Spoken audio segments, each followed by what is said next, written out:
ಶ್ರೀ ಗಣಪತಿ ಶಾರದಾ ಗುರುಭ್ಯೋ ನಮಃ. ಯತ್ರ ಯೋಗೇಶ್ವರ ಕೃಷ್ಣೋ ಯತ್ರ ಪಾರ್ಥೋ ಧನುರ್ಧರಃ ತತ್ರ ಶ್ರೀ ವಿಜಯ ಭೂತಿರ್ ಧ್ರುವ ನೀತಿರ್ಮತಿರ್ಮಮ. ಶ್ರೋತೃಗಳಿಗೆ ಶ್ರೀ ಅಳಸಿಂಗರಾಚಾರ್ಯ ವಿರಚಿತ ಶ್ರೀ ವ್ಯಾಸ ಮಹರ್ಷಿ ಪ್ರಣೀತ ಶ್ರೀಮನ್ ಮಹಾಭಾರತದ ಶಾಂತಿ ಪರ್ವದಲ್ಲಿ ಕೃಷ್ಣನು ಧರ್ಮರಾಜನಿಗೆ ನಾರದ ಪರ್ವತರ ಕಥೆಯನ್ನು ತಿಳಿಸಿದುದು ಎಂಬ 29ನೆಯ ಅಧ್ಯಾಯಕ್ಕೆ ಸ್ವಾಗತ. ಆಗ ಧರ್ಮರಾಜನು, ಕೃಷ್ಣ, ಸ್ವರಷ್ಠೀವಿ ಎಂದರೇನು? ಸೃಂಜಯನ ಮಗನು ಹಾಗಾಗಲು ಕಾರಣವೇನು? ಪರ್ವತನು ಆ ಮಗನನ್ನು ಸೃಂಜಯನಿಗೆ ಕೊಟ್ಟನೆಂಬುದು ಹೇಗೆ? ಆ ಮಗನು ಸತ್ತ ಕಾರಣವೇನು? ಆ ಕಾಲದಲ್ಲಿ ಮನುಷ್ಯರು ಸಹಸ್ರ ಸಂವತ್ಸರಗಳ ಆಯುಷ್ಯವುಳ್ಳವರಾಗಿರುವಾಗ ಕೌಮಾರ ವಯಸ್ಸು ಬರುವ ಮೊದಲೇ ಆ ಸೃಂಜಯನ ಮಗನು ಸತ್ತುದು ಹೇಗೆ? ಅವನಿಗೆ ಸುವರ್ಣಷ್ಠೀವಿ ಎಂಬುದು ಬರಿಯ ಹೆಸರು ಮಾತ್ರವೋ, ಅಥವಾ ಅದು ಸಕಾರಣವಾಗಿ ಬಂದ ಹೆಸರು? ಇದನ್ನೆಲ್ಲ ತಿಳಿಯಬೇಕೆಂಬುದು ನನ್ನ ಆಸೆ ಎಂದನು. ಅದಕ್ಕೆ ಆ ಕೃಷ್ಣನು, ರಾಜೇಂದ್ರ, ಕೇಳು. ನಾರದ ಪರ್ವತರೆಂಬವ ಇಬ್ಬರು ಮಹರ್ಷಿಗಳು. ಅವನಲ್ಲಿ ನಾರದನು ಮಾವನು, ಪರ್ವತನು ಅವನ ಸೋದರಳಿಯನು. ಇಬ್ಬರು ದೇವಲೋಕದಿಂದ ಹೊರಟು ಕೆಲವು ದಿನಗಳವರೆಗೆ ವಿನೋದದಿಂದಿರಬೇಕೆಂಬ ಆಸೆಯಿಂದ ಭೂಮಿಗೆ ಬಂದರು.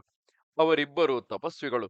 ಅವರು ಭೂಮಿಯಲ್ಲಿ ಮನುಷ್ಯ ಭೋಜ್ಯಗಳಾದ ಆಹಾರಗಳನ್ನೇ ಭುಜಿಸುತ್ತಾ ಅಲ್ಲಲ್ಲಿ ಸಂಚರಿಸುತ್ತಿದ್ದರು.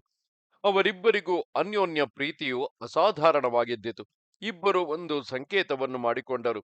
ತಮ್ಮಲ್ಲಿ ಒಬ್ಬರಿಗೊಬ್ಬರು ಯಾವ ಸಂಗತಿಯನ್ನು ಮರೆಸಿಡಬಾರದು. ಒಳ್ಳೆಯದಾಗಿರಲಿ ಕೆಟ್ಟದಾಗಿರಲಿ, ತಮ್ಮ ಮನಸ್ಸಿನಲ್ಲಿ ಹುಟ್ಟಿದ ಸಂಕಲ್ಪವನ್ನು ಒಡನೆ ಮತ್ತೊಬ್ಬರಿಗೆ ತಿಳಿಸಿಬಿಡಬೇಕು. ಹಾಗೆ ತಿಳಿಸದೆ ಮರೆಸಿದವನು ಶಾಪಕ್ಕೀಡಾಗುವನು ಎಂದು ಸಂಕೇತ ಮಾಡಿಟ್ಟುಕೊಂಡರು.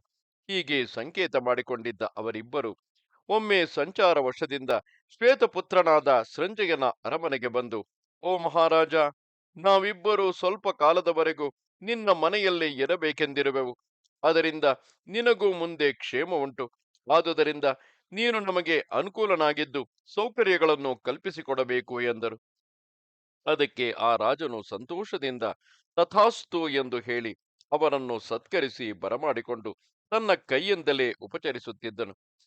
ಆಮೇಲೆ ಒಮ್ಮೆ ಆ ರಾಜನು ಮಹಾತ್ಮರಾದ ಆ ತಪಸ್ವಿಗಳನ್ನು ನೋಡಿ, ಪೂಜ್ಯರೇ, ಇದು ದೇವಕನ್ಯೆಯಂತಿರುವ ಈ ಕನ್ಯೆಯು ನನಗೆ ಒಬ್ಬಳೇ ಮಗಳು. ಶೀಲ ಸ್ವಭಾವಗಳಿಂದಲೂ ರೂಪ ಲಾವಣ್ಯಗಳಿಂದಲೂ ಮೇಲೆನಿಸಿದ ಈ ಕನ್ಯೆಯು ನಿಮ್ಮ ಬಳಿಯಲ್ಲಿಯೇ ಇದ್ದು ನಿಮ್ಮನ್ನು ಉಪಚರಿಸುವಳು. ಇವಳಿಗೆ ಸುಕುಮಾರಿ ಎಂದು ಹೆಸರು ಎಂದನು. ಅದಕ್ಕೆ ಆ ಮುನಿಗಳು, ಒಳ್ಳೆಯದು, ಹಾಗೆಯೇ ಆಗಲಿ ಎಂದು ಸಮ್ಮತಿಸಿದ ಮೇಲೆ ರಾಜನು ಮಗಳನ್ನು ಕರೆದು, ಅಮ್ಮ, ನೀನು ಈ ಮುನಿಗಳನ್ನು ದೈವದಂತೆಯೂ ತಂದೆಯಂತೆಯೂ ಭಾವಿಸುತ್ತಾ ಭಕ್ತಿಯಿಂದ ಸೇವೆ ಮಾಡುತ್ತಿರು ಎಂದನು. ಕನ್ಯೆಯು ಹಾಗೆಯೇ ಆಗಲಿ ಎಂದು ಹೇಳಿ ತಂದೆಯ ಆಜ್ಞೆಯಂತೆ ಆ ಮಹರ್ಷಿಗಳನ್ನು ಭಕ್ತಿಯಿಂದ ಆದರಿಸಿ ಉಪಚರಿಸುತ್ತಿದ್ದಳು. ಅವಳು ಮಾಡುತ್ತಿದ್ದ ಉಪಚಾರಗಳಿಂದಲೂ ಅವಳ ರೂಪಾತಿಶಯದಿಂದಲೂ ನಾರದನ ಮನಸ್ಸು ಕದಲಿತು. ಅವನ ಮನಸ್ಸಿನಲ್ಲಿ ಅವಳ ವಿಷಯವಾಗಿ ಕಾಮತಾಪವು ಹೆಚ್ಚಿತು. ಶುಕ್ಲ ಪಕ್ಷದ ಚಂದ್ರನಂತೆ ಅವನ ಕಾಮವು ದಿನ ದಿನಕ್ಕೆ ಪ್ರವರ್ಧಮಾನವಾಯಿತು. ತನಗುಂಟಾದ ಈ ಕಾಮ ವಿಚಾರವನ್ನು ತನ್ನ ಅಳಿಯನೊಡನೆ ಹೇಳಿಕೊಳ್ಳಲು ನಾಚಿಕೆಪಟ್ಟು ನಾರದನು ಅದನ್ನು ಮರೆಸಿಟ್ಟು ಬಿಟ್ಟನು. ಆದರೇನು, ಆ ನಾರದನ ಇಂಗಿತ ಚೇಷ್ಟಾದಿಗಳಿಂದ ತನ್ನ ತಪಶಕ್ತಿಯಿಂದಲೂ ನಾರದನು ಮನಸ್ಸಿನಲ್ಲಿ ಕಾಮಾತುರನಾಗಿರುವುದನ್ನು ಪರ್ವತನು ತಿಳಿದುಕೊಂಡನು. ಅವನಿಗೆ ಮಿತಿಮೀರಿ ಕೋಪ ಉಂಟಾಯಿತು. ಆ ಕೋಪದಿಂದ ಅವನು ನಾರದನನ್ನು ಶಪಿಸಬೇಕೆಂದು ಬಂದು, ಓ ಬ್ರಾಹ್ಮಣ, ನೀನು ಹಿಂದೆ ನನ್ನೊಡನೆ ಮಾಡಿಕೊಂಡ ಶಪಥವೇನು? ಅದನ್ನು ಮರೆತೆಯಾ? ಒಳ್ಳೆಯದಾಗಲಿ ಕೆಟ್ಟದ್ದಾಗಲಿ ನಮ್ಮಿಬ್ಬರಲ್ಲಿ ಒಬ್ಬರ ಮನಸ್ಸಿಗೆ ತೋರಿದ ಸಂಕಲ್ಪವನ್ನು ಒಡನೆಯೇ ಇನ್ನೊಬ್ಬನಿಗೆ ತಿಳಿಸಬೇಕೆಂದು ನಮ್ಮ ಸಂಕೇತವಲ್ಲವೇ? ಅದನ್ನು ನೀನು ಈಗ ಸುಳ್ಳಾಗಿಸಿದೆ. ಆದುದರಿಂದ ನಾನು ಈಗ ನಿನಗೆ ಶಾಪವನ್ನು ಕೊಡದಿರಲಾರನು. ರಾಜಕುಮಾರಿಯಾದ ಈ ಸುಕುಮಾರಿಯಲ್ಲಿ ನೀನು ಅನುರಕ್ತನಾದುದನ್ನು ನನ್ನಲ್ಲಿ ಮರೆಸಿಟ್ಟುದರಿಂದ ನಾನು ಕ್ಷಮಿಸಲಾರೆನು.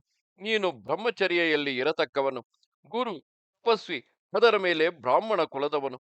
ಹೀಗಿರುವಾಗ ನೀನು ನಮ್ಮೊಳಗಿನ ಪ್ರತಿಜ್ಞೆಗೆ ಭಂಗವನ್ನು ತಂದೆಯಲ್ಲವೇ? ಅದಕ್ಕಾಗಿ ಈಗ ನಾನು ನಿನ್ನನ್ನು ಶಪಿಸುವೆನು.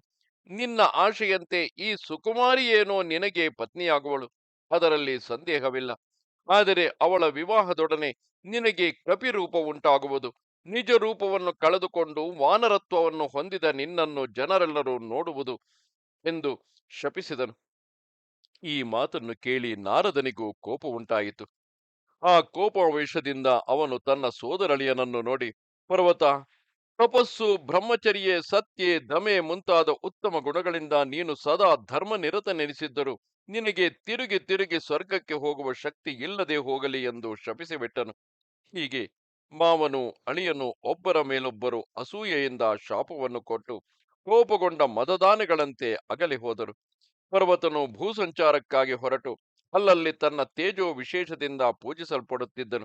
ಹಿತ್ತಲಾಗಿ ನಾರದನು ರಾಜಕುಮಾರಿಯಾದ ಸುಕುಮಾರಿಯನ್ನು ಧರ್ಮರೀತಿಯಿಂದ ವಿವಾಹ ಮಾಡಿಕೊಂಡನು. ಆ ವಿವಾಹದಲ್ಲಿ ವಧೂವರರು ಕೈ ಹಿಡಿದು ಪಾಣಿಗ್ರಹಣ ಮಂತ್ರವು ಮುಗಿಯುವಷ್ಟರಲ್ಲಿಯೇ ತನ್ನ ಪತಿಯಾದ ನಾರದನ ಮುಖವು ಕಪಿಮುಖದಂತಾದುದನ್ನು ರಾಜಕುಮಾರಿಯು ಕಂಡಳು. ಆದರೇನು, ಮಹಾಪತಿವ್ರತೆಯಾದ ಆ ಸುಕುಮಾರಿಗೆ ತನ್ನ ಪತಿಯಲ್ಲಿ ತಿರಸ್ಕಾರ ಭಾವವೇನೂ ಹುಟ್ಟಲಿಲ್ಲ. ಅವನಲ್ಲಿ ಅವಳು ಸಂಪೂರ್ಣ ಪ್ರೀತಿಯನ್ನೇ ತೋರಿಸುತ್ತಿದ್ದಳು. ಅವಳು ಆ ತನ್ನ ಪತಿಯನ್ನು ಭಕ್ತಿಯಿಂದ ಉಪಚರಿಸುತ್ತಿದ್ದಳು. ಪತಿ ಭಕ್ತಿಯುಳ್ಳ ಆಕೆಯು ದೇವತೆಗಳಲ್ಲಿಯಾಗಲಿ ಮಹರ್ಷಿಗಳಲ್ಲಿಯಾಗಲಿ ಯಕ್ಷರಲ್ಲಿಯಾಗಲಿ ಬೇರೊಬ್ಬನನ್ನು ಮನಸ್ಸಿನಿಂದಲೂ ಭಾವಿಸಲಿಲ್ಲ. ಆಮೇಲೆ ಒಂದಾನೊಂದು ದಿನದಲ್ಲಿ ಪರ್ವತನು ನಿರ್ಜನವಾದ ಒಂದು ವನದಲ್ಲಿ ಹೋಗುತ್ತಿರುವಾಗ ಅಲ್ಲಿ ಅಕಸ್ಮಾತ್ತಾಗಿ ನಾರದನನ್ನು ಕಂಡು ತನೆ ಅವನ ಪಾದಗಳಿಗೆ ಬಿದ್ದು ನಮಸ್ಕರಿಸಿ ದೈನ್ಯದಿಂದ ಕೈಮುಗಿದು, ಪೂಜ್ಯ, ನಾನು ತಿರುಗಿ ಸ್ವರ್ಗಕ್ಕೆ ಹೋಗುವಂತೆ ಅನುಗ್ರಹಿಸಬೇಕು ಎಂದು ನಮ್ರನಾಗಿ ಪ್ರಾರ್ಥಿಸಿದನು.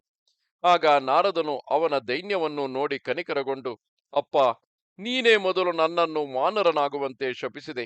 ಅದರಿಂದ ಕೋಪಗೊಂಡು ನಾನು ನಿನಗೆ ಸ್ವರ್ಗವಾಸವು ತಪ್ಪುವಂತೆ ಶಪಿಸಿದೆನು.